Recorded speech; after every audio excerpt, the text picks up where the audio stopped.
नाम की स्तुति हो। इस प्रकार से आपके बीच में अचानक मेरा आना मैं बहुत आशीषित समय को मानता हूँ।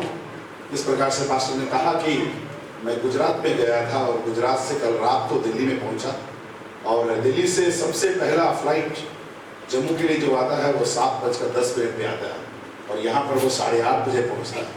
अगर मैं रियासी पे चले जाऊँ तो मैं हमारा वहाँ का संडे सर्विस 8:30 बजे शुरू होता है, फिर मैं ना यहाँ का रहूँगा ना मैं वहाँ का रहूँगा, इसलिए संडे सर्विस तो मुझे अटेंड करना ही करना है। बैठा था, चिंता था कि क्या करूँ। अचानक मुझे पास्टर जी का याद आ गया। मैंने कहा कि पास्टर जी तो सतवारी में ही रहते हैं, तो क्यों ना पास्टर जी से बोला जाए कि हम वहाँ पे आ रहे हैं। और पास्टर जी ने बहुत खुशी के साथ हमको आने दिया, इसलिए बहुत बहुत धन्यवाद पास्टर जी। आप सबके बीच में आकर परमेश्वर के नाम की महिमा करने के लिए परमेश्वर जो देने वाला इस अवसर है उसके लिए परमेश्वर का हाथ उठाकर धन्यवाद करें। हालेलुया। 136 उसके आखिरी 3 बोल, जिसने हमारी पस्त हालत में दुर्दशा में हमारी सुधि ली, उसकी करुणा सदा की है। जो सब प्राणियों को आहार देता है, उसकी करुणा सदा की है। जिसने हमको हमारे शत्रुओं से छुड़ाया, उसकी करुणा सदा की है। परमेश्वर का धन्यवाद करो क्योंकि वो भला है, उसकी करुणा, उसकी करुणा ना। मैं आपने ये वाला वो सुना है आपने? नहीं, ये वाला एक डायलॉग चल रहा था, ना खाऊंगा ना खाने दूंगा। आपने सुना ना? लेकिन मेरा ऐसा नहीं है, मैं बोलता हूँ कि ना मैं सोऊंगा ना मैं सोने दूंगा। ऐसा है, इसका मतलब मैं आपको सोने नहीं दूंगा, ठीक है ना? ओके, क्योंकि सोऊंगा, अगर सो जाओगे तो मैं जोर से बोलूंगा तो शायद आप जाग जाओगे, ठीक है? आप मेरे साथ रहे, मैं जल्दी खत्म करने की कोशिश करूंगा। ऐसा नहीं है कि मैं आपका ज्यादा समय लूंगा। प्रभु को महिमा मिले। अपनी आंखों को जरा बंद करें, हम प्रार्थना करें। पिता परमेश्वर, हम आपका धन्यवाद करते हैं। हम आपके हैं, महिमा आपकी है, वचन आपका है। अपने महिमा को हमारे बीच में वचन के द्वारा प्रकट कर प्रभु। हमारी प्रार्थना है कि जब हम यहाँ से वापस लौट के जाते हैं, हमारा आत्मिक और चुनौती से भरा हुआ जीवन लेकर वापस जाने के लिए हम आपसे प्रार्थना करते हैं। आज अगर कोई प्रभु दुखी हृदय के साथ आया है, आप उससे बात कर प्रभु। अगर आज कोई परमेश्वर प्रश्न चिन्हों के साथ आया है, उसको उत्तर दे प्रभु। हम चाहते हैं कि तेरा वचन उनको जोड़ने पाए, तेरा वचन उनको आशीषित करने पाए, तेरा वचन उनको परमेश्वर उत्तेजित करने पाए, प्रोत्साहित करने पाए। आपने हमारी प्रार्थना को सुना, धन्यवाद। यीशु के नाम में मांगते हैं, आमीन, आमीन, आमीन। ये आवाज सही रहेगा, इतना आवाज सही रहेगा। ओके, एक बात की बात है, मुझे इसके पहले किसी ने सुना है? आपको मालूम है कि मैं कहानी सुनना पसंद है। एक बार की बात है, एक बहुत बड़ा चेस चैंपियन, आप बहुत ध्यान से रहिए, ध्यान से मेरे को सुनना। शुरुआत में ही मैं एक बहुत एक महत्वपूर्ण संदेश मैं देने जा रहा हूँ। एक बार की बात है कि एक चेस चैंपियन एक चेस खेलने के लिए एक जगह में गया। वहां पर वो चेस खेल रहा था, चेस का चैंपियनशिप था, वहां पर हो गया। चेस कितने लोग खेलते हैं या कितनों ने देखा है? शतरंज जो खेलता हुआ देखा है आपने? देखा है, कुछ लोगों ने देखा है, राइट? तो उसमें आप समझ गए ना कि वो चेस कैसे खेलते हैं। उसमें मूव होता है, लास्ट में लिखा होता है, लास्ट में कहां पर जाकर खत्म होता है? जहां पर वो चेकमेट बोलते हैं। चेकमेट का मतलब कि राजा को जाने के लिए फिर कोई भी जगह नहीं, यहाँ पे भी वो जाएगा, वहां पर वो मर जाएगा। वो गए और जब थोड़ा सा समय बाकी था तो उसके साथियों ने बोला कि क्यों ना हम सामने एक प्रदर्शनी लगा हुआ है, एग्जीबिशन लगा हुआ है, इस एग्जीबिशन में क्यों ना हम होकर आ जाए। यहाँ पर बहुत बड़ी बड़ी पेंटिंग बनी हुई है, बहुत अच्छे अच्छे लोगों ने बनाए, क्यों ना यहाँ पर हम होकर आ जाए। तो वो वहां पर एग्जीबिशन में घूमने के लिए चले गए। एग्जीबिशन में घूमने के लिए गए, देखा तो वहां पर बहुत अच्छे अच्छे फोटो बना के रखे हुए हैं। किसी ने चित्रकला, किसी ने मॉडर्न आर्ट करके रखा है, किसी ने वैक्स पेंटिंग करके रखा है, किसी ने चारकोल पेंटिंग करके रखा है, अलग अलग किया। जैसे जैसे वो चलते गए, देखा तो एक कैनवास के ऊपर एक चेस बना के रखा था। कैनवास के ऊपर चेस बना के रखा है और चेस के वहां पर राजा भी खड़ा है, प्यादे भी खड़े हैं और उसके नीचे लिखे रखा है चेकमेट। एक बहुत अच्छा सुंदर सा पिक्चर जिसके नीचे लिखा है चेकमेट। और अब ये चेस चैंपियन है और ये जाकर वहां पर खड़ा हो गया, क्योंकि ये चेस है। अब ये क्या करने लगा, इसका मन वहां की ओर आकर्षित हो गया और ये उसको देखने लगा। तो दूसरे वाले ने कहा कि चलते हैं, अब आगे चलते, आगे बोलता कि 2 मिनट। वो उसको देखने लगा, उससे बोला यार अभी और भी देखना है बहुत कुछ। बोला मुझे कुछ समय दो, मुझे इसको देखना है। देखने के बाद उसने बोला कि ये किसने बनाया है, मैं उससे मिलना चाहता हूं। तो उसने बोला कि शायद अब ये खरीदेगा, इतना जबरदस्त है ये, शायद ये खरीद लेगा। फोन किया गया, जिसने उसको बनाया है उसको फोन किया गया, और वो व्यक्ति भागे भागे आया। उसको लगा कि अब ये क्या करेगा, मेरा जो पेंटिंग क्या करेगा, ये खरीदेगा। जैसे वो आकर बोला कि बोलिए साहब, आप कौन है, आप कहां से आए? बोला कि मैं सो एंड सो, आपने ये बनाया हुआ पिक्चर गलत है। उसने बोला कि ऐसा कैसा हो गया, ये पिक्चर कैसे गलत है? बोलते आपने इस पिक्चर में लिखा है कि चेकमेट, इसका मतलब अभी एक और मूव बाकी नहीं है, लेकिन इसमें एक और मूव बाकी है। ये तुम्हारा पिक्चर क्या है, गलत है, इसमें एक और मूव बाकी है। कुछ दिन पहले ये उदाहरण के रूप में मेरे जीवन में मैंने पाया हुआ बात है, ये वाला जो मैं आपको बता रहा हूं। एक और मूव बाकी है, और उसने बताकर दिया कि उसमें ये वाला मूव कहां से कहां की ओर आएगा। तो एक और मूव ये क्या कर सकता है, राजा चल सकता। पहला स्टोरी, बाकी बीच में मैं शायद आपको स्टोरी बताऊंगा, लेकिन पहली बात इतनी है जिससे मैं शुरू करने जा रहा हूं। शैतान कई बार हमको ऐसे पिक्चर दिखाता है जिसमें हमको लगता है कि अभी एक और मूव हमारे लिए नहीं है। कई बार बीमार होते समय शैतान कुछ ऐसा मूव दिखा देता है। ओके, यहां पे ठीक है, आपको आवाज आ रही है ना मेरी? शैतान कई बार ऐसा पेंटिंग हमको दिखा देता है, ऐसा पिक्चर हमको दिखा देता है, ऐसी बातें हमको सुना देता है जिससे हमको लगता है कि अब एक और मुंह बाकी नहीं। बीमार हो गए तो हाय हाय, क्यों अब नहीं बचूंगी। अगर पैसों का किल्लत हो गया, हाय कहां से अपनी जरूरतें पूरी होगी।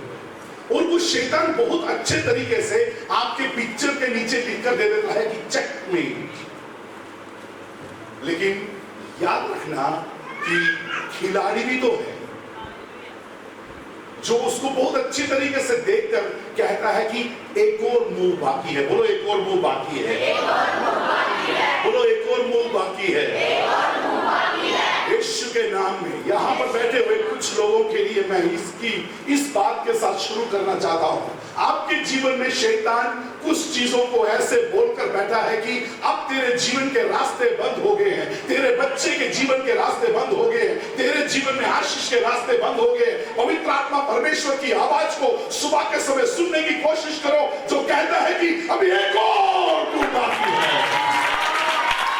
यीशु के नाम में, यीशु के नाम में, यीशु के नाम में, यीशु के नाम में, यीशु के नाम में, यीशु के नाम में। हो सकता है कि डॉक्टर ने आपको कहा है कि आपके जीवन की अवस्था बिगड़ती जा रही है, लेकिन प्रभु की आवाज को सुनो जो कहता है कि एक और मूव बाकी है।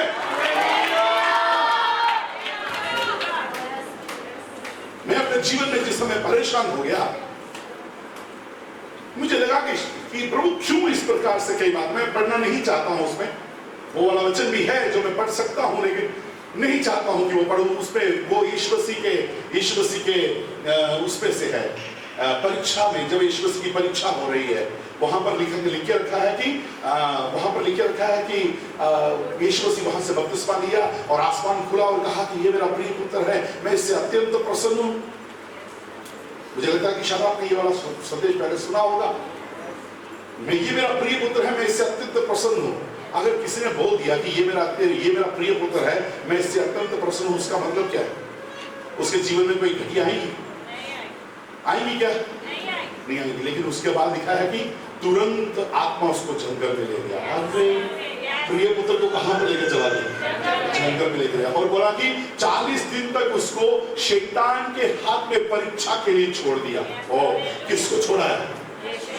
किसको छोड़ा है? बोलो प्रिय पुत्र को। हाँ, प्रिय पुत्र को। और वो लिखा है कि और ये 40 दिन तक वो वन पशुओं के साथ रहा। ओ है कौन ये? प्रिय पुत्र है। किसके साथ रह रहा है? वन पशुओं के साथ रह रहा है। कई बार हम हमारे परमेश्वर के होने के के बावजूद भी कई बार परमेश्वर हमको जंगल किसी अवस्था में भेज देता है, कई बार शैतान को अनुमति दे देता है, कई बार वन पशु हमें घेर लेते हैं, लेकिन अगर उसके नीचे के भाग को आप पढ़ोगे तो वहां पे लिखा है कि और स्वर्गदूत उसकी सेवा का हेतु रहेंगे। आमीन, आमीन।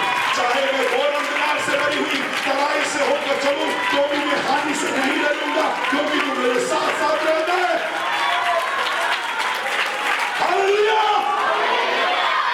चाहे मैं घोर अंधकार से भरी हुई तराई से होकर चलूं तो भी मैं हानि से नहीं डरूंगा।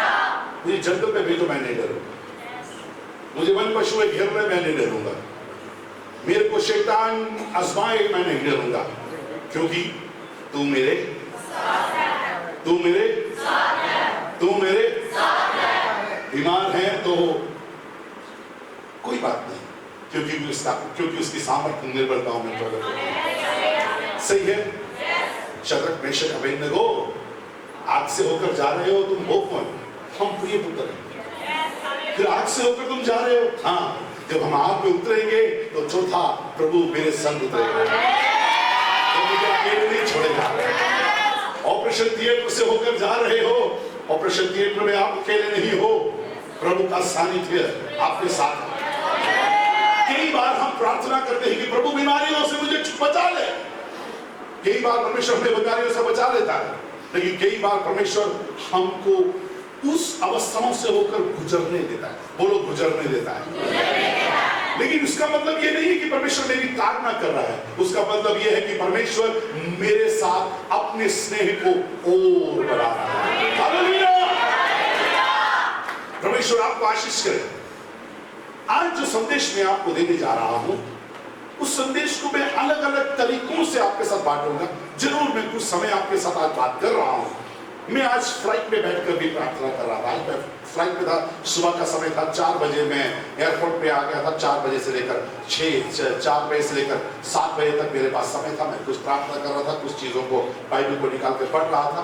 फ्लाइट के अंदर बैठकर मैंने कहा कि प्रभु मैं जा रहा हूँ तेरे बच्चों के साथ, मुझे आज वचन में से बांटना है। मैं क्या बांटूंगा प्रभु, आप मुझे मार्गदर्शन करें। इसका मतलब ये नहीं है कि उस समय मेरे को मिला हुआ संदेश है, बिल्कुल नहीं, ये मैंने पहले तैयार किया हुआ संदेश है, लेकिन एक अगुवाई प्राप्त ये संदेश को मैं आपके साथ आज बांटने जा रहा हूँ।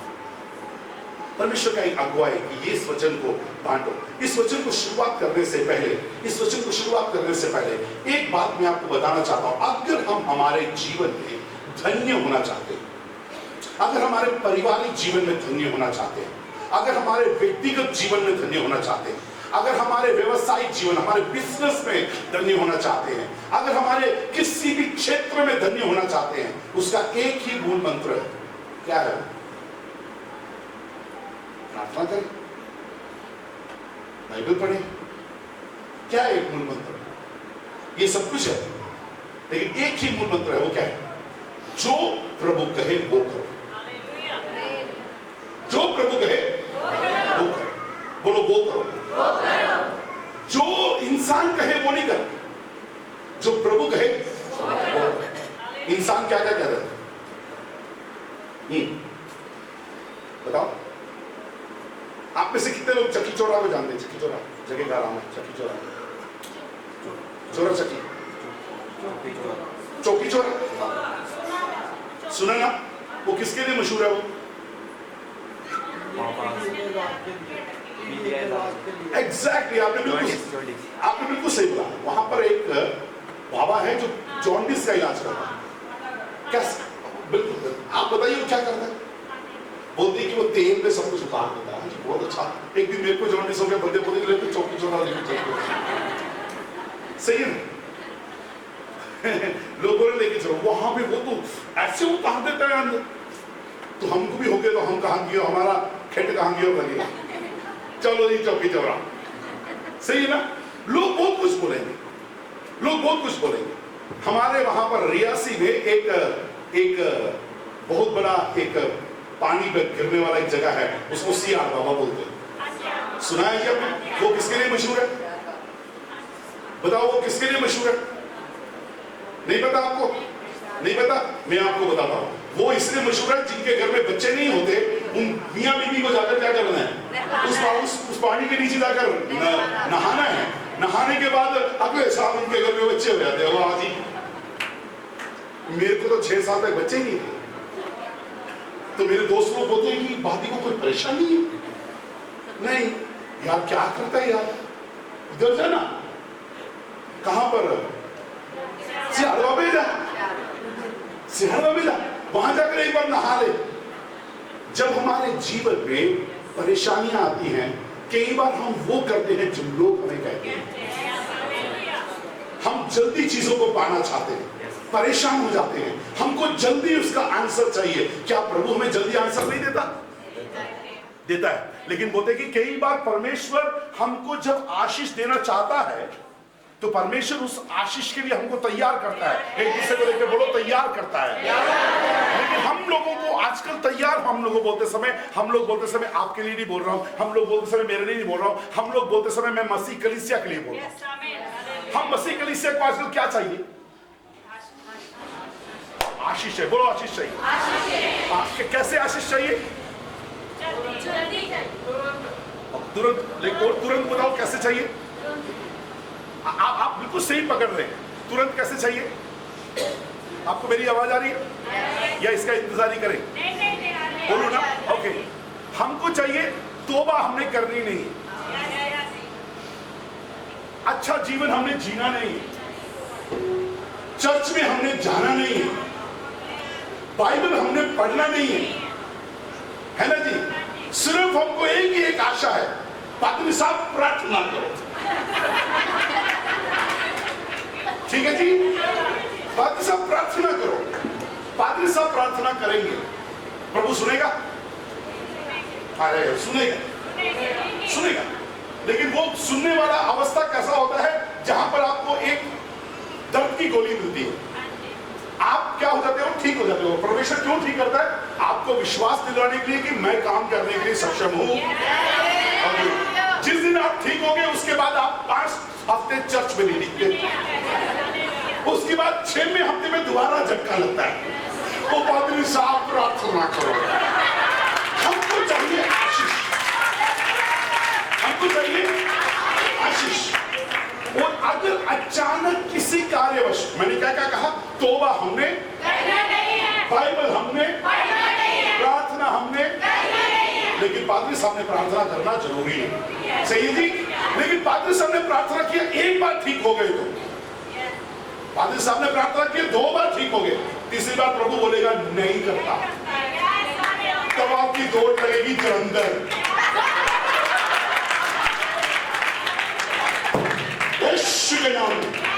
उसके बाद आप क्या करोगे? चलो जी, प्रार्थना सुनने के लिए कहीं और चलते हैं। तौबा तुमने, प्रार्थना तुमने, बाइबल तुमने, हाँ, लेकिन पहले लाइन में बैठने के लिए 15,000 जरूर देना।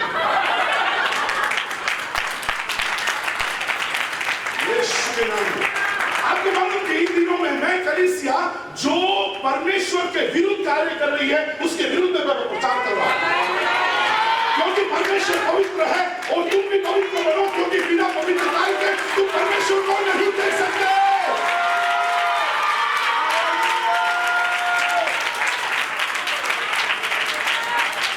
इसमें कोई शक नहीं है कि परमेश्वर के अभिषिक्त जब तुम्हारे लिए प्रार्थना करते हैं तो तुम ठीक होते हो, लेकिन उन सबसे बढ़कर परमेश्वर को चाहिए तुम्हारा जीवन। इस दुनिया में अगर हम बीमार हैं तो क्या फर्क पड़ता है? मनुष्य का उम्र 70 साल, ज्यादा हो जाए तो 80 साल, उसके बाद सिंपल बात। लेकिन हमको इस 80 साल में क्या चाहिए? हमने जो कुछ करना है वो करना। इंग्लिश में कहावत है, those who want to seek God in the 11th hour often die at 10:30। इसका मतलब जो परमेश्वर को 11वें घंटे में ढूंढते हैं वो अक्सर 10:30 बजे मर जाते हैं।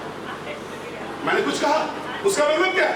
अभी तो बच्चे यहाँ पर जो बैठे हैं बोलेंगे तो अभी तो हम जवान हैं, थोड़ा लड़कीबाजी कर लेने दो,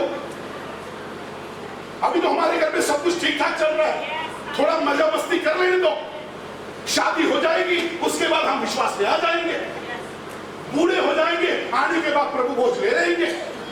अगर आप अपने 11वें घंटे में प्रभु को ढूंढने कोशिश कर रहे हो, याद रखना कि अक्सर 10:30 बजे वो लोग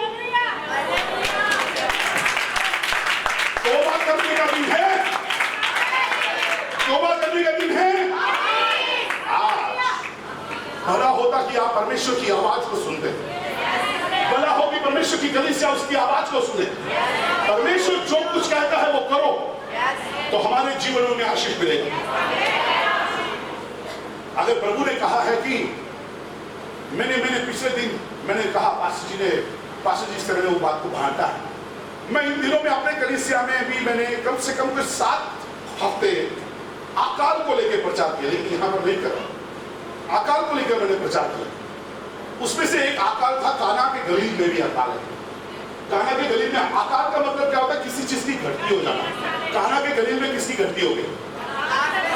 दाखरस की अकाल पड़ गई, दाखरस की गलती घटती हो गई।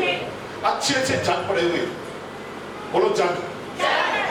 कैसे जग होंगे? जरा पिक्चर बनाओ, सुनहरे जग होंगे ना, क्योंकि इसी में तो परोस रहे हैं।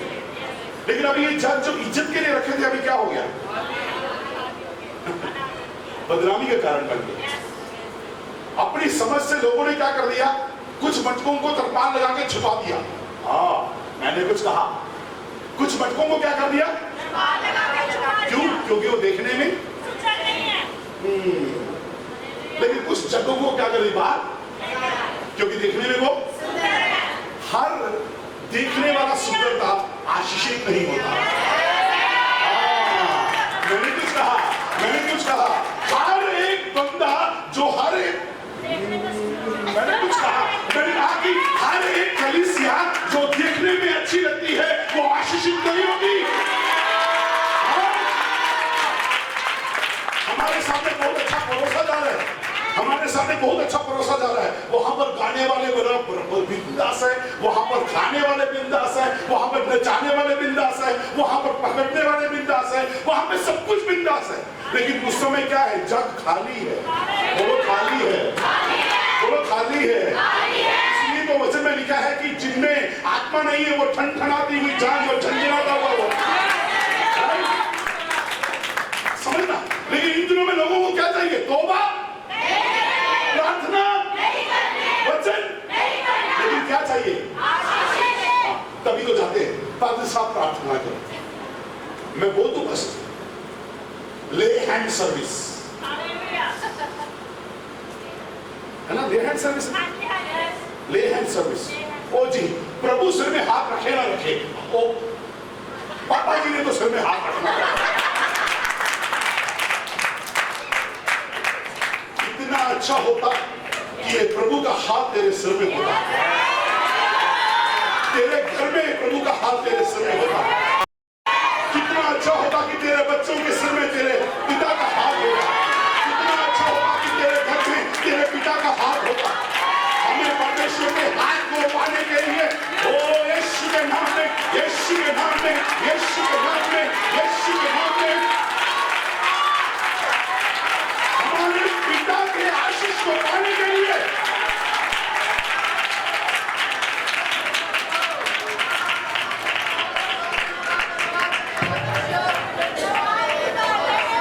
अपने आप को तैयार करो।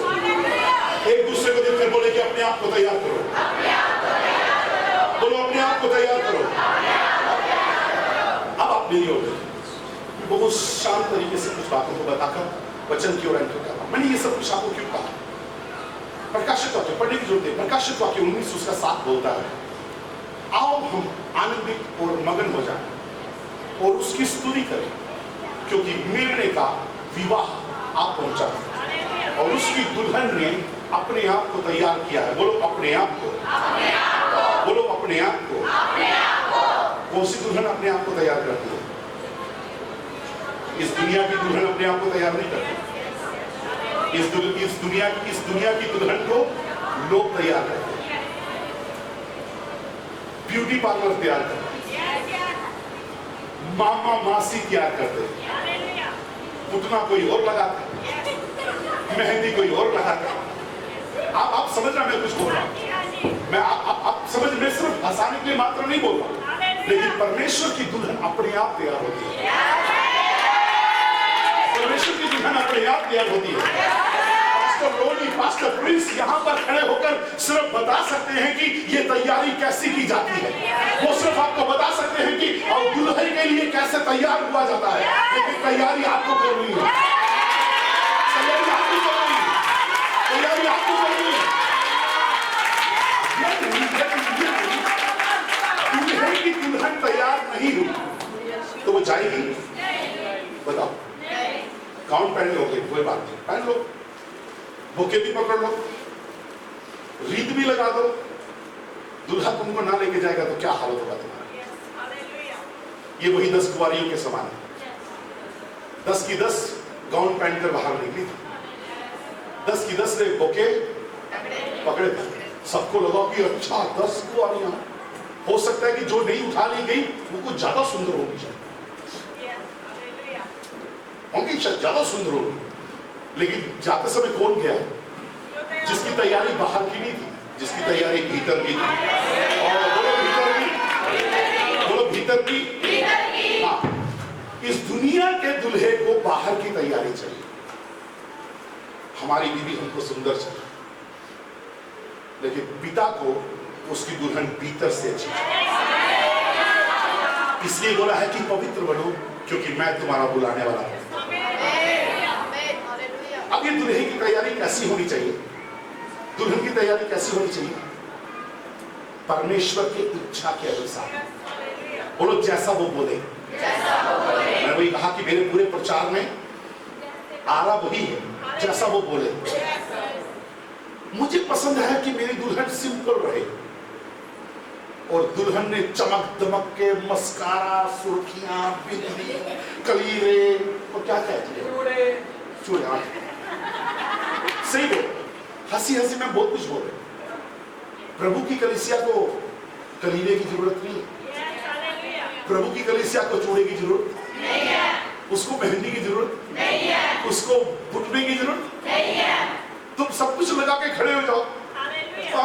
दुनिया बोलेगी क्या दिखती है रे, क्या कलीसिया है रे, कितना मस्त कलीसिया है ना। मैंने वही कहा जज, कितना मस्त कलीसिया है ना, क्या ढिंचक गाने गाते हैं यार, क्या आराधना होता है यार, क्या गीत गाया जाता है यार।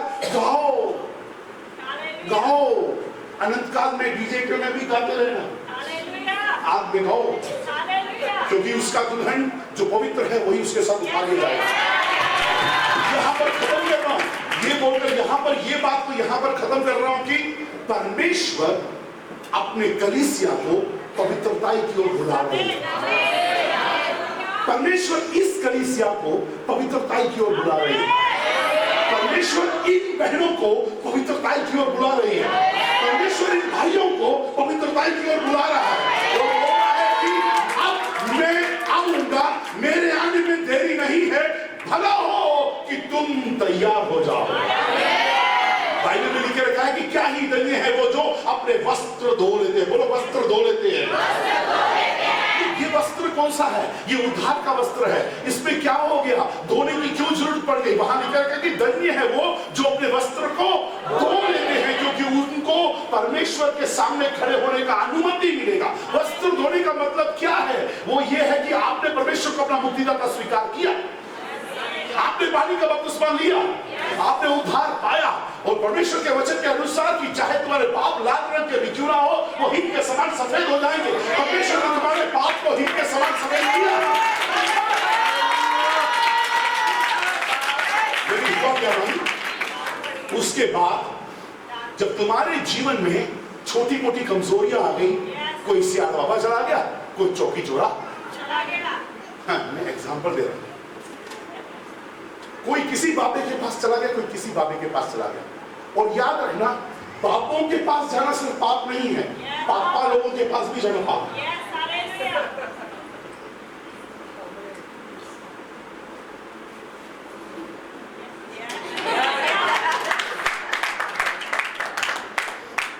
जो कुछ परमेश्वर के वचन के विरुद्ध है वो पाप है। जो कुछ परमेश्वर के वचन के विरुद्ध है वो पाप है। क्योंकि बाइबल ने क्या कहा है? उस दिन बहुतेरे आएंगे और कहेंगे कि हे प्रभु, मैंने तेरे नाम से दुष्ट आत्माएं निकाली, मैंने भी तेरे नाम से प्रचार किया, मैंने तेरे नाम से ऐसा किया, मैंने तेरे नाम से ऐसा किया। प्रभु बोलेगा कि कुकर्मी, मैं जानता तक नहीं कि तू कहां से आता है। इसका मतलब इस दुनिया में एक ऐसा झुंड भी है जो यीशु का कहता है लेकिन यीशु का है नहीं। यीशु का कहता है लेकिन, इसलिए इन दिनों में कलीसिया वो करो जो आपका प्रभु आपको करने देगा। आज आप में से कितने लोग चंगाई पाने के लिए यहां पर आए? जरा हाथ खड़े करो। कोई बात नहीं, कोई बात नहीं, आप चंगाई आपको मिले तो मैं देखना चाहता हूं आपके हाथ। चंगाई पाने जो आए हाथ खड़े करो। बहुत अच्छा, प्रभु आपको आज चंगाई दे। यहां पर लूका रचित सुसमाचार उसका 17वां अध्याय, दोबारा पढ़ने की आपको जरूरत नहीं। लूका रचित सुसमाचार उसका 17वां अध्याय, जहां पे पढ़ना है मैं आपको बताऊंगा कि कहां पर पढ़ना है, क्योंकि पास्टर जी ने लोगों को खूब समय दिया है। मैं 1.5 घंटा तो कम से कम ले लूंगा, ठीक है जी। वहां पर लिख रखा कि यीशु मसीह एक जगह से होकर जा रहा था, एक गांव से होकर जा रहा था। गांव का नाम नहीं लिखा है, वो कैसरिया और उसमें से होकर जा रहा था। 10 कोढ़ी लोग गांव के बाहर हैं और उन्होंने क्या कहा? पढ़ना चाहते हो? पढ़ो, निकाले मेरे साथ लूका रचित सुसमाचार, अच्छा लगेगा आपको। लूका रचित सुसमाचार उसका 17वां अध्याय, उसका 11वां वाक्य पढ़ो। मैं पढ़ रहा हूं, आप सब सुने। ऐसा हुआ कि वे यरूशलेम जाते हुए सामरिया और गलील के बीच से होकर जा रहे थे। किसी गांव में प्रवेश करते समय उसे 10 कोढ़ी मिले। गांव में प्रवेश करते समय क्यों मिले ये 10 कोढ़ी गांव में प्रवेश करते समय? क्योंकि कोढ़ियों को गांव के बाहर रखा जाता है। आप समझ गए ना? ओके, हाँ। उन्होंने दूर खड़े होकर, दूर खड़े क्यों हुए? क्योंकि उनको पास आना मना था, ठीक है जी।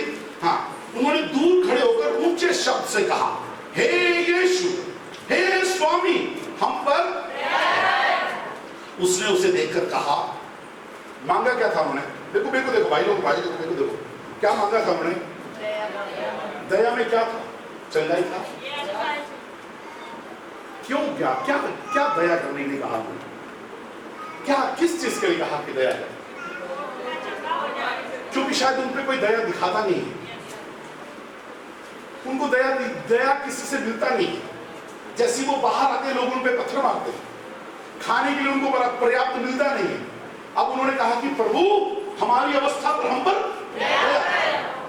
मुझे नहीं मालूम कि आप आज कौन सी दया की चाह कर रहे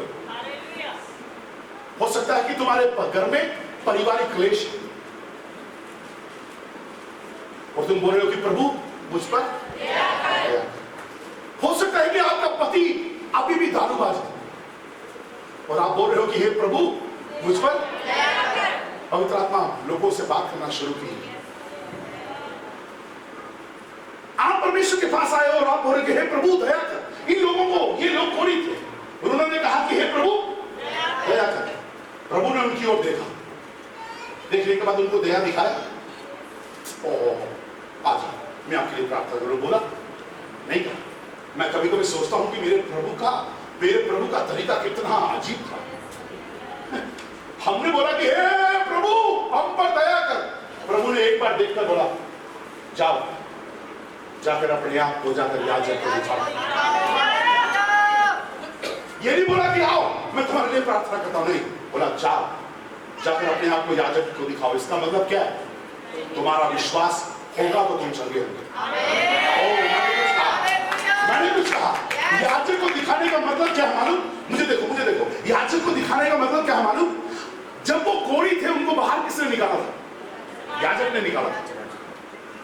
अब वो जब ठीक हो जाएगा, किसी कार्यवश अगर वो ठीक हो जाएगा तो उसको क्या करना है? याजक के पास जाना। याजक के पास जाके उसको अपने हाथ दिखाने, अपना पाँव दिखाने, अपना मुंह दिखाने। याजक बताएगा कि ये ठीक हुआ है या नहीं हुआ। जब वो ठीक हो जाएगा तो याजक उसको पानी से निकालेगा और उसको बोलेगा कि जाओ गांव के अंदर चले जाओ।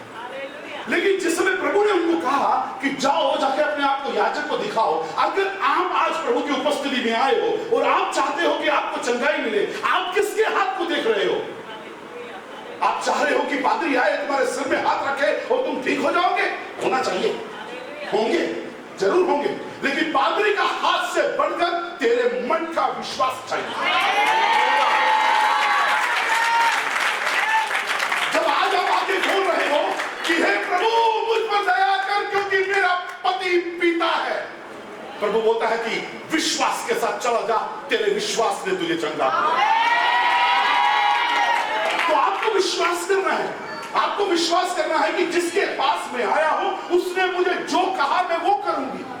लोगों ने जो मुझे कहा वो नहीं करूंगी, मुझे जो प्रभु ने कहा मैं वो करूंगी। प्रभु ने कहा उनको कि तुम जाओ, जाकर अपने आप को याजक को दिखाओ। मुझे लगता है मैं अपने मन में ऐसे सोचता हूँ, उन्होंने कहा क्या करेंगे, वो तो बोलकर चला गया।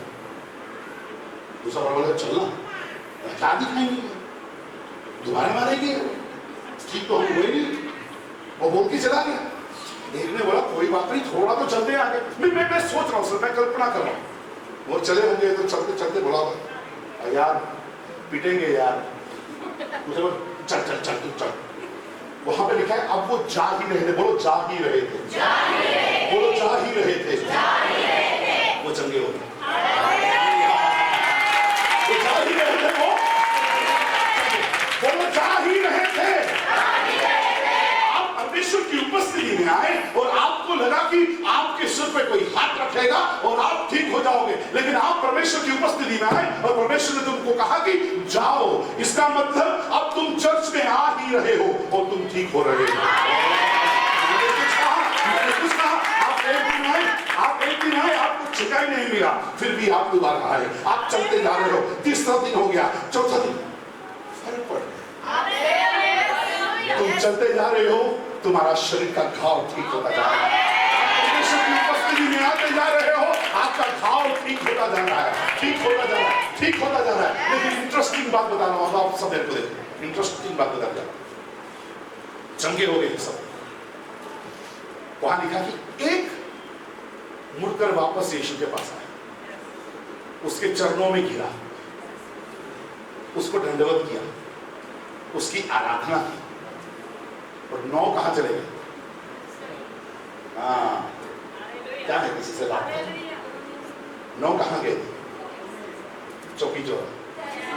हाँ, अब आप समझ रहे हो कि मैं क्या बोल रहा हूं, अब आप समझ रहे हो कि मैं क्या बोल रहा हूं।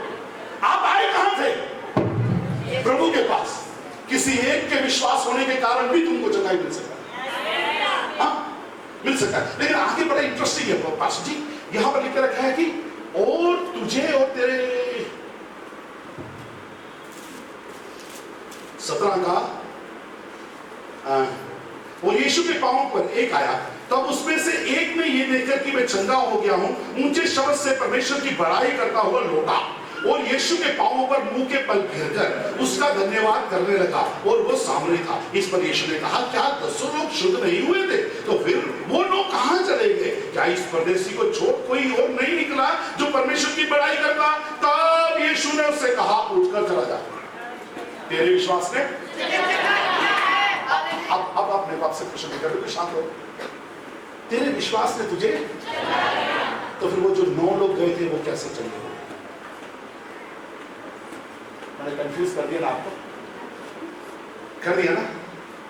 इसको प्रभु ने कहा कि तेरे विश्वास ने तुझे, फिर वो जो 9 गए थे वो कैसे गए? चंगे तो वो भी हो गए, है ना। मैंने आपको चक्रों में चढ़ा दिया, सही है। मैं आपको बता दूं, इसके अंदर इसके पीछे का भेद बता दूं। कोढ़ एक ऐसी बीमारी है जिसमें नाक गिर जाता है, कान गिर जाता है, उंगलियां गिर जाती है, पांव का भाग गिर जाता है। मैं विश्वास करता हूं, मैं मुझे ऐसा लगता है जब लोग चंगे हो रहे थे तो कैसे चंगे हो रहे थे? ऐसे चंगे हो रहे थे।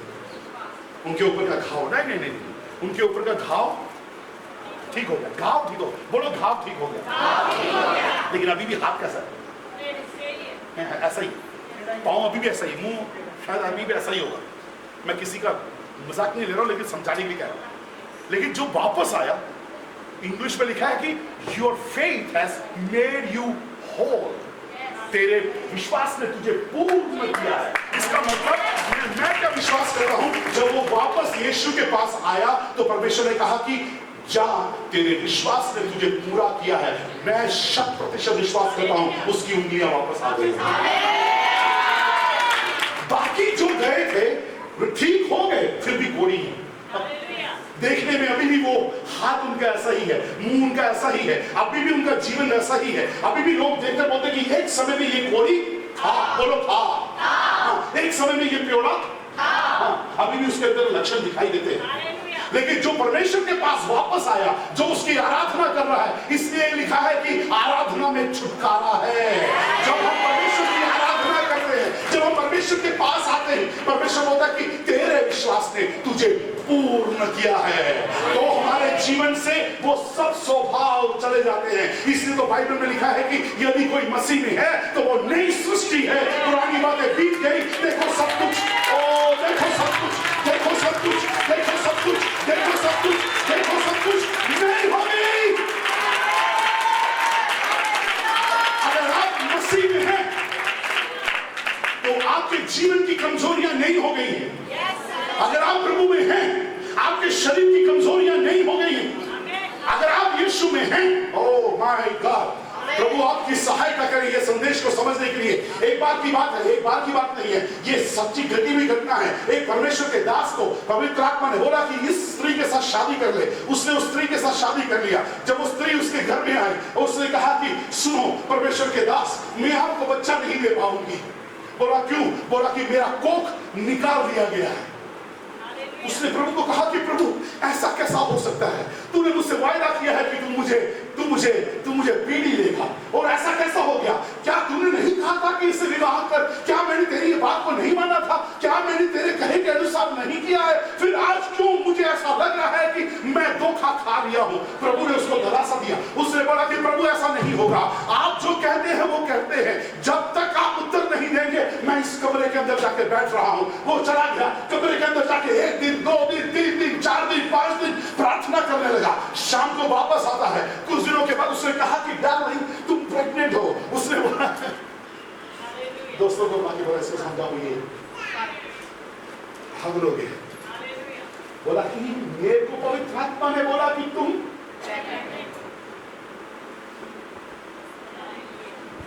उसने बच्चे को जन्म दिया।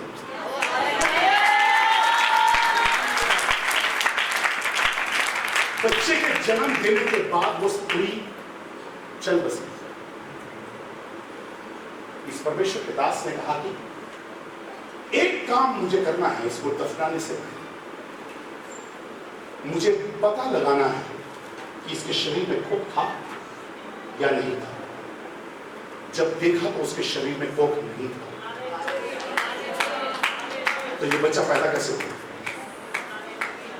अगर परमेश्वर ने कहा है वो करेगा। ना किसी आंख ने देखा, ना किसी कान ने सुना, ना किसी मन में कल्पना हुई, जो परमेश्वर ने अपने धर्मियों के लिए रखा।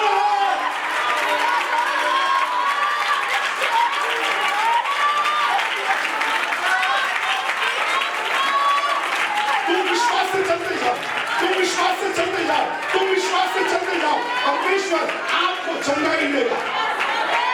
यहाँ पर चंगाई पाने के लिए आए हैं, आप चंगाई की इच्छा रखकर आए हैं। परमेश्वर का आवाज तुमसे है कि मैं परमेश्वर हूं, मैं झूठ नहीं कहता, मेरी सब वायदे हाँ और आमीन है। तुम चलते जाओ, तुम चंगाई पालोगे। अपने मन में हिताश नहीं होना, अपने मन में निराश नहीं होना। परमेश्वर तुम्हारे जीवन की जरूरतों को पूरा करे। शायद मैं पिछली बार आया था तो भी बोला होगा, क्योंकि मेरे जीवन का एक बहुत बड़ी गवाही ये है। मेरे विवाह के दूसरे महीने में डॉक्टर लोगों ने कह दिया कि तुम्हारी बीवी मां नहीं बन सकती। 3 बड़े बड़े डॉक्टरों ने कहा 6 साल के बाद आज मैं 4.5 साल के बच्चे का पिता हूं। तुम चलते जाओ, चले हो तुम खुदा के साथ, रास्ता सकरा है। खुदा का थामे रखना, रास्ता सकरा है। चले हो तुम खुदा के साथ, रास्ता सकरा है। खुदा का थामे रखना, रास्ता सकरा है। चलो चले यीशु के साथ, यीशु का हालेलुया, हालेलुया, हालेलुया।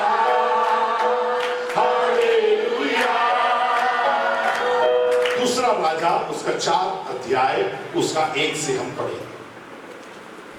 अभी बस कुछ और मिनट में आपके साथ वचन को बांटूंगा। अब मैं मेरे वचन के मेन भाग में आता हूं, जहां पर मैं चाहता हूं कि आपका ध्यान बहुत अच्छे तरीके से मेरी ओर हो।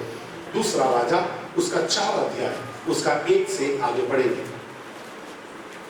हाँ जी। भविष्यद्वक्ताओं के चेलों की पत्नियों में से एक स्त्री ने अलीशा की दुहाई देकर कहा, तेरा दास मेरा पति मर गया और तू जानता है कि वह यहोवा का भय मानने वाला था। वेट, बैकग्राउंड सुनेंगे। पहले भविष्यवक्ताओं के चेले हुआ जो ट्रेनिंग के लिए आते थे, समझ गया? भविष्यवक्ताओं के अंदर में ट्रेनिंग किया और एलिशा के अंदर भी, एलिशा के अंडर में भी बहुत सारे लोग ट्रेन हुए हैं। एक चेला जो है वो मर गया। उसकी बीवी उसके पास आकर कहती है कि सुन प्रभु के दास, मेरा पति तेरा चेला मर गया और तू जानता है कि वो कौन था। तेरे को मालूम है कि वो यहोवा का भय मानता था। तू जानता है कि उसकी गवाही थी, वो अच्छा लड़का था, अच्छा व्यक्ति था। आगे क्या लिख रही है, पढ़ो। पर जिसका वह कर्जदार था, हाँ जी, वह आया है हाँ। कि मेरे दोनों पुत्रों को अपने दास बनाने के लिए ले जाए। वेट, इस औरत का दुख जरा सोचने की कोशिश करो। जरा इस औरत का दुख सोचो। पहला क्या है दुख? पति मर गया। दूसरा क्या है? तीसरा क्या है? जो दोनों बच्चे हैं उनको भी लेके, और ये किसके पास आई है? कौन किसके पास आई है? क्यों एलीशा के पास आई? हम होंगे तो कहां जाएंगे? हाँ हाँ बताओ। अगर हम छोटे से अन्याय से होकर गुजर रहे तो हम कहां जाएंगे? हमारा चक्कर कहां चलेगा?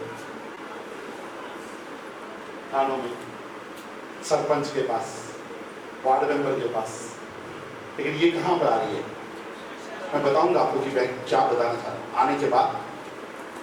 पहले यीशु मसीह के पास जब वहां पर आए तो यीशु ने उसको कहा कि तुम जाओ और जाकर अपने आप को याजक को दिखाओ। यहाँ पर क्या लिखा है? वो आई तो उसने क्या पूछा? हाँ पता करो। अलीशा ने उससे पूछा, मैं तेरे लिए क्या करूं? क्या करूं? मुझे बता कि तेरे घर में क्या है। मुझे बता तेरे घर में क्या है? मुझे बता तेरे घर में क्या है। ये सब चीजें याद रखना, जो जो चीज मैं एम्फोसाइज कर रहा हूं मैं बहुत शांत तरीके से आपको बता रहा हूं। मुझे बता कि तेरे घर में क्या है।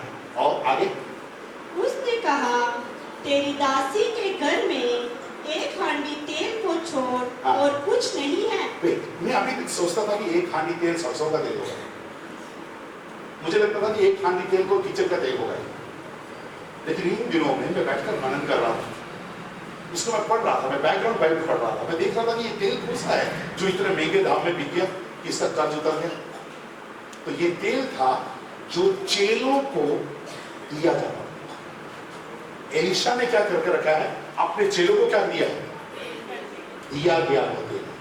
ये अभिषिक्त तेल है जो रखा जाता है क्योंकि उनका चेले का वो रखने के लिए, और इस चीज को कभी भी खर्च।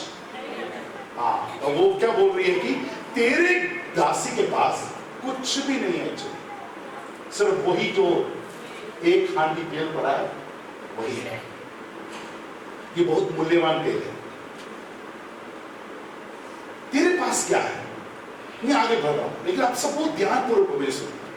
हम जब परमेश्वर के पास अपने प्रार्थना विषयों को लेकर आते हैं, आज जब आप परमेश्वर के पास अपने प्रार्थना विषयों को लेकर आए, आज जब आप परमेश्वर से चंगाई पाना चाहते हो, आज जब आप परमेश्वर के सामने अपने कर्ज को लेकर आए हो, आज जब आप कर्जे में डूब गए हो और आप अपने कर्ज को उतरता हुआ देखना चाहते हो, आज हो सकता है कि आपके घर में कुछ चीजें आपने गिरवी रख दी है। क्या मैं किसी से बात कर रहा हूं? जब आप परमेश्वर के पास आए हो, परमेश्वर पूछता है कि मैं किस में होकर कार्य करूं? तेरे पास क्या तेरे पास विश्वास है? तेरे पास क्या है? मैंने ऐसा क्यों कहा मालूम? तेल का महत्वपूर्णता नहीं दिखा रहा हूं। यीशु के पास जो भी आया, प्रभु ने उसको ये पूछा है, ए यीशु, इन लोगों को भेज, ये जाकर खाना खा ले। तेरे पास क्या है?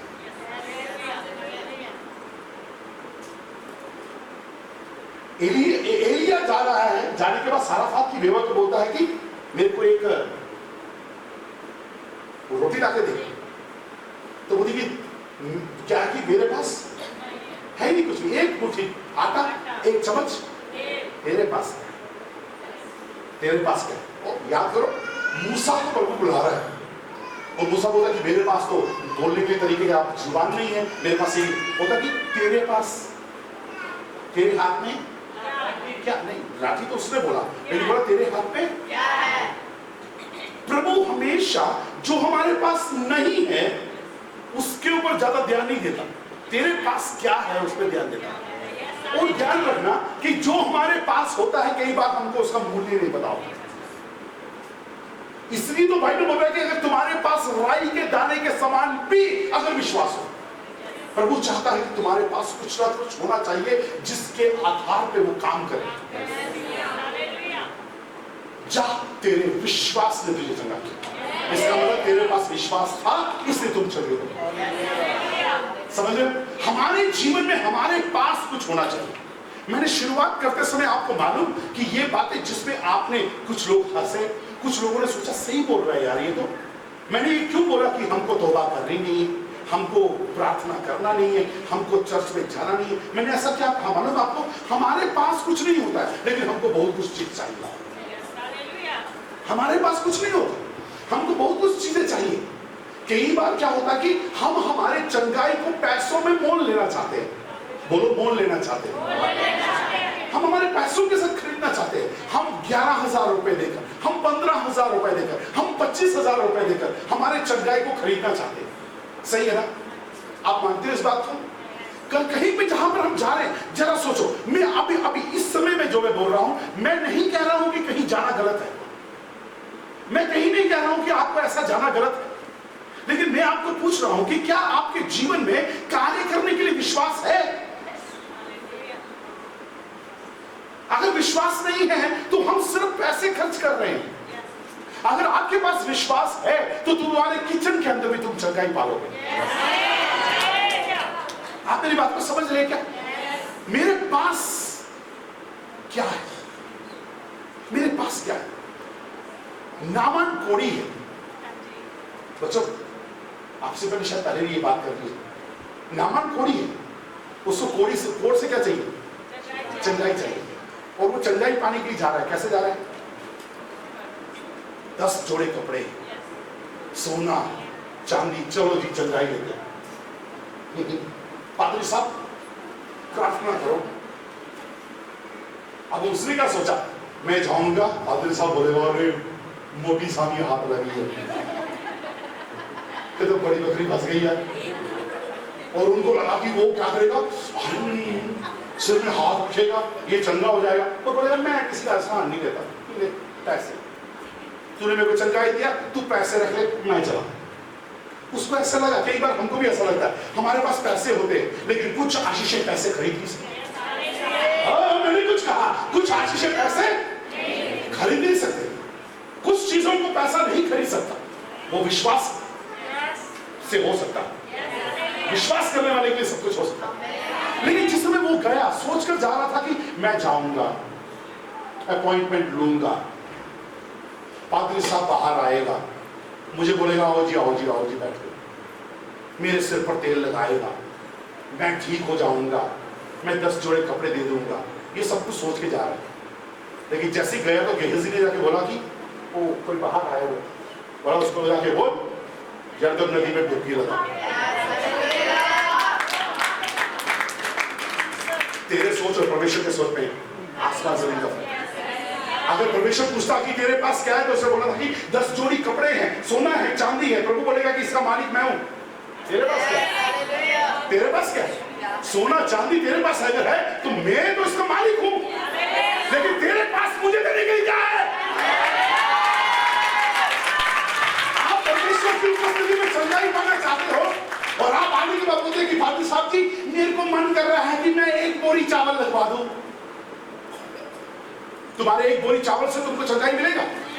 ये तुम्हारा सोच है कि तुम खाने के लिए लोगों को लंगर खिलवा दोगे और तुम चंगे हो जाओगे? नहीं होंगे।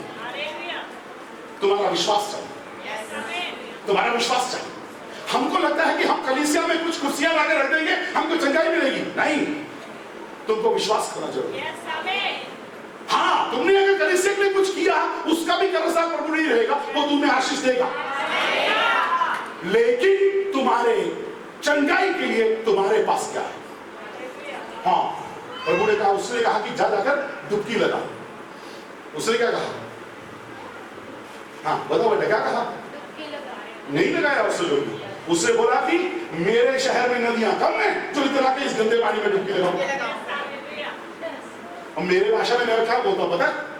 मेरे भाषा में मैं क्या बोलता हूं पता है? मेरे उधर पादरी कम है जो इस पादरी के सामने आके झुकूं।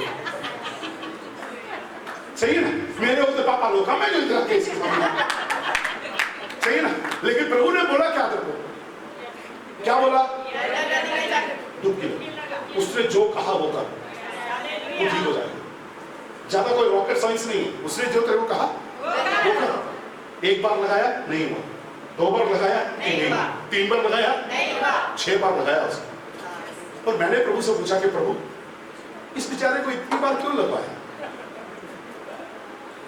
क्योंकि हर बार जिसमें लगाता है तो ठीक होता नहीं है, 7वीं बार तो ठीक हुआ ही। तो प्रभु की आत्मा ने मुझे बोला कि 6 बार मैं इसकी अहम को तोड़ रहा था, मैं इसके पैसों की घमंड को तोड़ रहा था, मैं इसको अंदर से ठीक कर रहा था। और 7वीं बार क्या किया मैंने इसको ऊपर से। समझना, आपको लगता है कि आपका भीतर की बात किसी को नहीं मालूम। और मेरे को बोल रहे हो पास्टर जी कुछ, हमको क्या बोलना पता? हम तो हमारे भीतर की बात नहीं है। बोलो पास्टर जी, हमारे घर में किसी का देहांत हो जाए, अभी हमको दिन मनाने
आपको देना है, ये वाला मूव बाकी है, अब ये वाला काम करना बाकी है। जब आपने कहा कि प्रभु मैंने बहुत बार कर लिया, प्रभु बोला है कि एक और बार डूबना बाकी है, एक और बार डूबना बाकी है। आपने कहा कि प्रभु मैं कितने सालों से आ रहा हूं, प्रभु बोलता है कि एक और बार छूना बाकी है, एक और बार स्पर्श करना बाकी है। यीशु के नाम में, यीशु के नाम में, यीशु के नाम में आपको खड़े होने की जरूरत नहीं है, लेकिन परमेश्वर के सामने कहोगी अब्बा मेरे को छू ले, मेरे को छू ले, मैं खाली हो रही हूँ प्रभु, ये खाली बर्तन तेरे सामने आ रहा है, आज मुझे छंगाई दे, आज मेरे पति को छंगाई दे, आज मेरे बच्चे को छंगाई दे, आज मेरे पेट को छू ले, आज मेरे शरीर को छू ले, यीशु के नाम में छंगाइयां होने दो।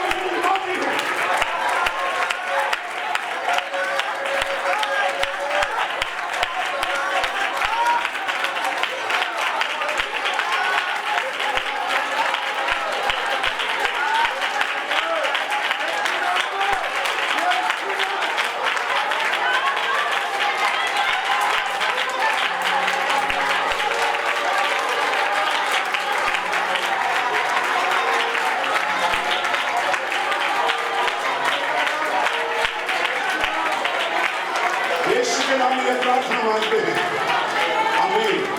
ध्यान से सुन, आखिरी 3 मिनट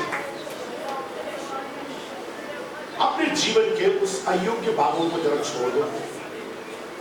हो सकता है कि आपने कुछ चीजें किसी को बताई नहीं है, हो सकता है कि कुछ चीजें आप कर रहे हो सकता है कि अयोग्य चीजें कर रहे हो सकता है कि आप अपनी चंगाई को अपने तरीके से पाने की कोशिश कर रहे हो। पहला चीज, एक निर्णय लो।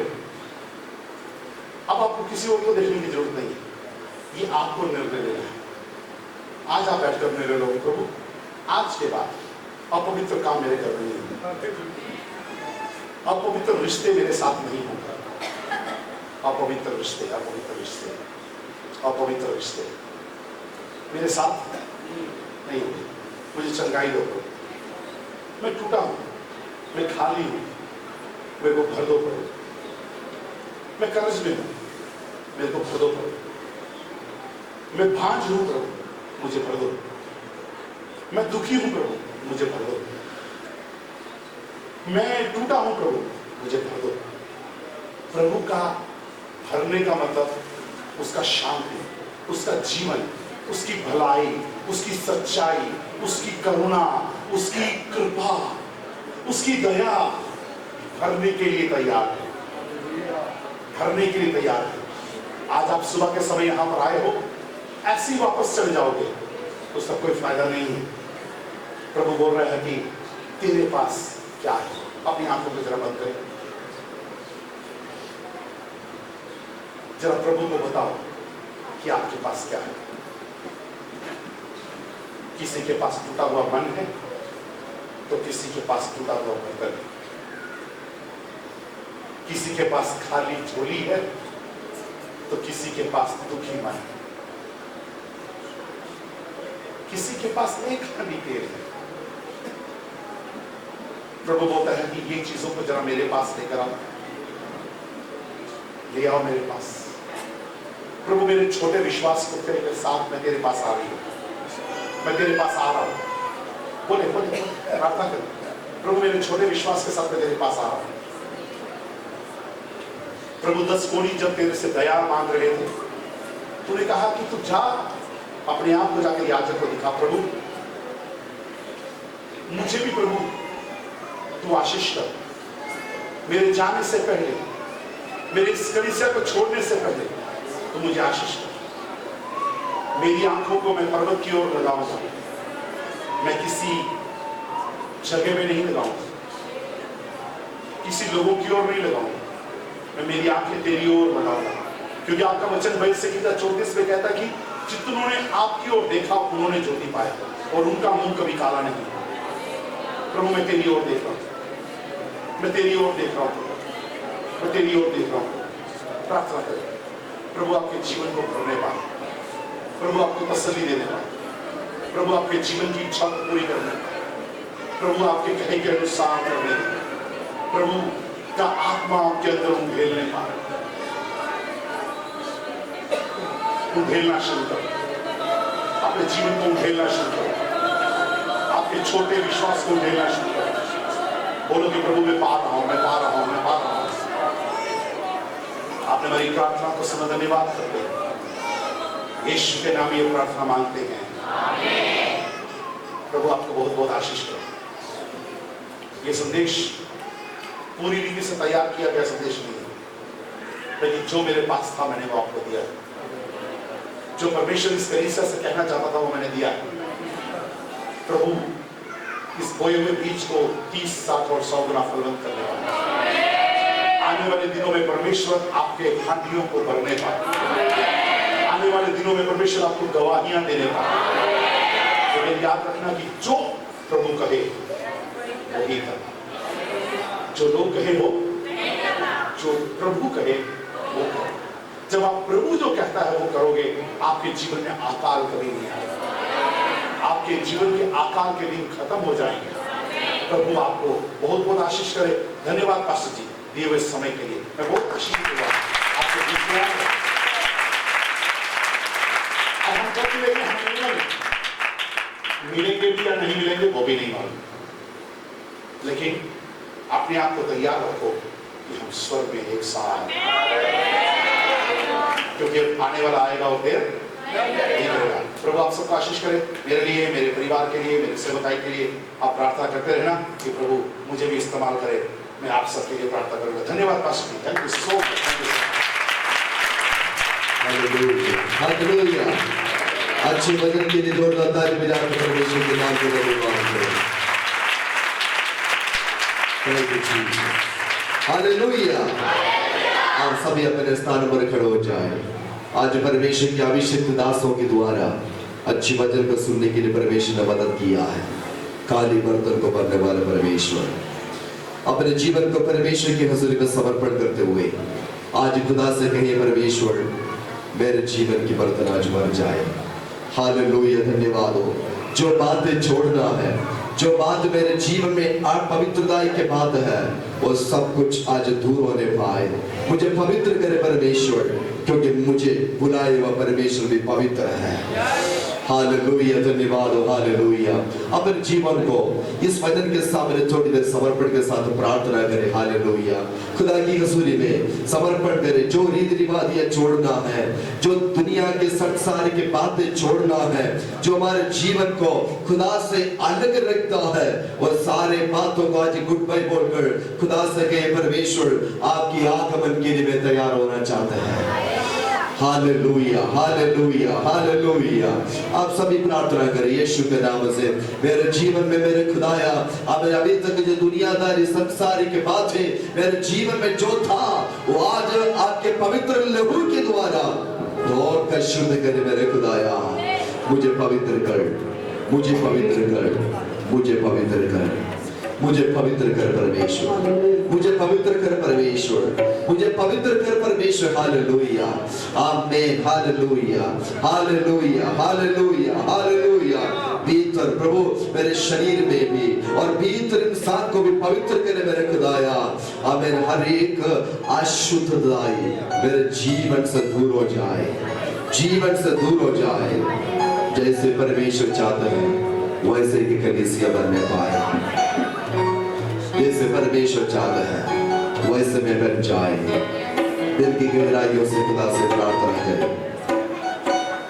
अभी तक जो बातें खुदा से आपको रोकते हैं, जो बातें आपको पवित्रता से रोकते हैं, जो बातें खुदा के शब्द सुनने में रोकते हैं, जो बातें प्रार्थना में आपको रोक रहा है, उस बात आज यीशु मसीह के नाम से दूर हो जाए। अब मिलकर एक गीत गाने जा रहा है, हम आत्मा में आराधना करने जा रहे हैं। इसी वक्त जो परमेश्वर को अपने जो भेंट चढ़ाना चाहते हैं, आपके लिए मौका है। हाथ बढ़ाकर परमेश्वर के नाम को धन्यवाद करें। जो खुदा के लिए अपने ऑफरिंग देना चाहते हैं, परमेश्वर आपको आशीष करें। इस वक्त खोयर के साथ हम मिलकर एक गीत गाएंगे और परमेश्वर की आराधना करेंगे। इस बात को बोले, प्रभु मुझे आज पवित्र कर, मुझे आज पवित्र कर, मुझे आज पवित्र कर। आइए खुदा के नाम को धन्यवाद करें। हालेलुया।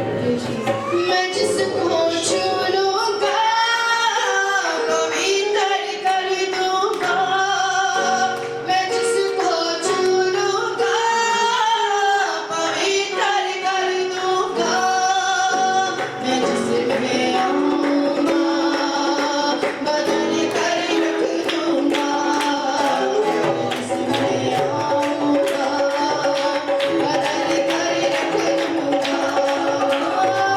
मुझे क्या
लगेगा सिया रबा रिखे लगेगा शब्द लगेगा दिलम धुना लगेगा सिया यीशु के सामर्थी नाम से हमारे परमेश्वर पवित्र है।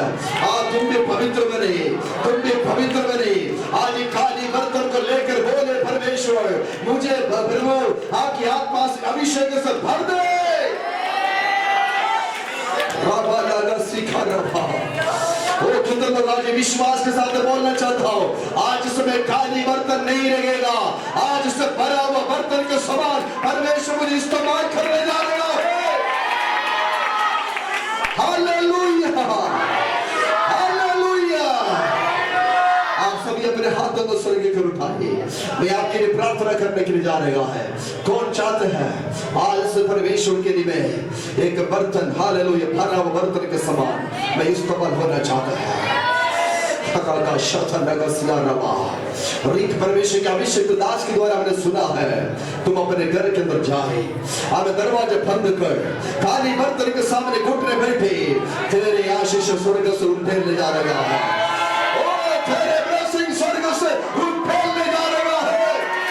तेरे खाली बर्तन नहीं रहेगा।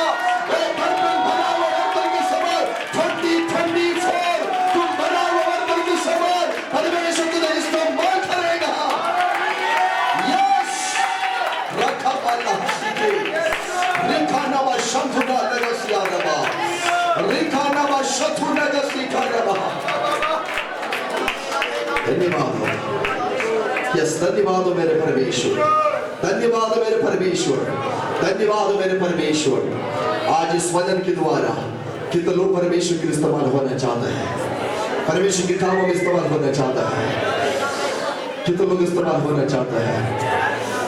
आज कितने लोग खुदा के चरणों में समर्पण करना चाहते हैं। अभी दुनियादारी बात मेरे जीवन में नहीं आएगा। दुनियादारी चीज में इंपॉर्टेंट नहीं देगा। कोई भी दुनियादारी बातों में त्योहार या कोई भी बातों में इंपॉर्टेंट नहीं देगा। मैं तैयार होना चाहता हूँ परमेश्वर, मैं तैयार होना चाहता हूँ तेरे आगमन के लिए। ओ खुदा के थ्रू ही बादल पर फूकी जाएगी। ओ खुदा को मिलने के लिए बादल उड़ने के लिए मैं अपने आप को तैयार करना चाहता हूँ। और एक अशुद्ध यीशु के नाम से हट जाए। स्वर्गीय पिता आज हम कलीसिया के साथ आपके सामने समर्पण करते हैं। खुदा उस कलीसिया बनना चाहता है जो खुदा चाहता है। उस कलीसिया का सदस्य बनना चाहता है जो पवित्र है मेरे परमेश्वर, जो पवित्र है मेरे परमेश्वर। आप उस झूठ में शामिल नहीं होना चाहता है जो झूठ आप जानते भी नहीं परमेश्वर। तेरे नाम से दुष्ट आत्मा को निकाला, तेरे नाम से चंगाई की, तेरे नाम से भविष्यवाणी की, लेकिन तूने बोला मैं तुम्हें नहीं जानते हैं। प्रभु हम उस झुंड बनना चाहते हैं जो झुंड को आप जानते हैं मेरे परमेश्वर। हम उस झुंड में शामिल होना चाहते हैं जिनके वस्त्र अभी तक मलिन नहीं हुआ है। यस प्रभु, यस प्रभु। आज इस मीटिंग के द्वारा, इस प्रकार के द्वारा प्रभु हमारे जीवन में बड़े अनोखी काम करने जा रहा है। परमेश्वर कलीसिया को पवित्रता के साथ आप इस्तेमाल करने जा रहा है। नौजवानों को इस्तेमाल कर, भाई बहनों को इस्तेमाल कर, बड़े लोग इस्तेमाल कर। प्रभु आपके काम के लिए अभिषेक कर मेरे खुदा। बसी हमारे बीच में परमेश्वर का विश्वास के धन्यवाद करते हैं। उनके मिसेस के लिए, बच्चे के लिए, प्रभु उनके समुदाय के रिया से कलीसिया की हम प्रार्थना करते हैं। प्रभु आपकी दास हम इंडिया के अलग अलग स्टेटों में जब आपके वचनों को लेकर जाते हैं मेरे प्रभु, हजारों लोग खुदा के सामने तौबा करें और खुदा के राज्य के सदस्य बनने पाए।